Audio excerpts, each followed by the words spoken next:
This is Barrington, Illinois. John, glad you waited. Great to have you on the program. Hello. Hello, Rush. I would have sounded a lot smarter on Friday when the Hastert news first broke, but my initial reaction when the story first came on the air in Chicago Thursday night was, do we just when did we stop viewing people of extortion as the perpetrator rather than the victim?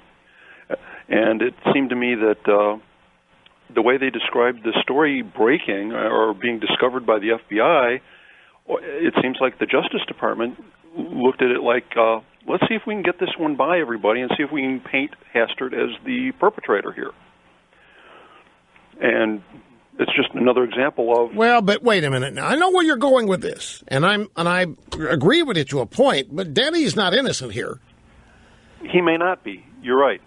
I mean, he lied to the FBI about what he was doing with the money and why. And that's what sent Martha Stewart to jail.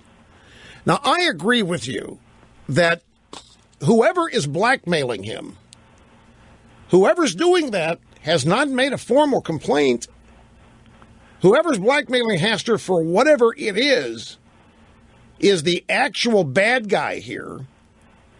And Hastert may be, and I think this is your point, Hastert, when all is said and done, may be the victim here in terms of the isolated example of this extortion. Okay, so he's withdrawing money in an attempt to evade reporting. And when it's discovered, he tells the FBI investigative agents that, no, he just doesn't trust banks. The money is for himself. But it isn't. He was paying somebody. Well, he just wasn't smart enough to structure it in a real estate deal like the Clintons, guy who transferred things to Blagojevich and maybe Obama. Right, to set up a shell corporation, pass the money through that, and then give your extortionist, your blackmailer, access to money that's in your pass-through.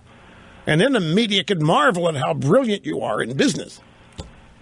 The interesting thing, though, is the person who is Party A, according to the FBI, apparently supported Hastert enough to not bring this up while he was rising through the ranks and only brought it up afterwards, maybe deciding, well, he got his and, he's rich and retired now. Maybe I should go now. That's what it looks like. This all happened 35 years ago. So Hastert, goes to the speakership of the House, doesn't pay enough to extort somebody big money.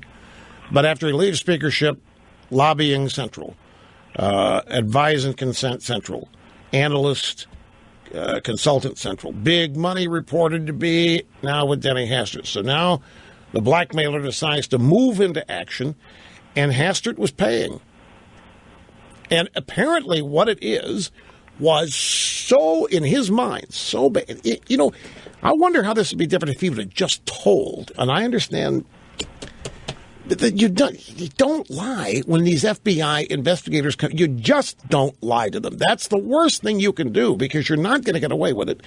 But he didn't even want to admit to them what this was. And I can understand him being concerned that they would leak it because the DOJ now is Obama and he's Denny Hastert, former speaker, and a lobbyist and all that. But still, whatever it was, obviously was so embarrassing. He wouldn't even admit to the bank why he was taking the money out, nor the FBI. So, but I think you're right. I think in this case, in that small defining way you're looking at it, he is the victim of an extortion plot. Now, others might say, well, Rush, he's not the victim. Well, what did he do to be blackmailed in the first place? Well, that's in the broader context. But blackmail's illegal, too. Extortion is illegal, too. It's not, no matter what somebody does, that doesn't make extortion or blackmail okay. And as this all being reported, you have to understand this. I mean, the drive-bys, this was a godsend. This takes Hillary off the front page. This takes the Clinton Crime Family Foundation off the front page. Hell, this even broomed FIFA. The FIFA guys are got to be the happiest people in the world. The FIFA story was shaping up to be at least a week or two. And now it's gone because every media outlet is on Denny Hastert now. Every darn one of them is.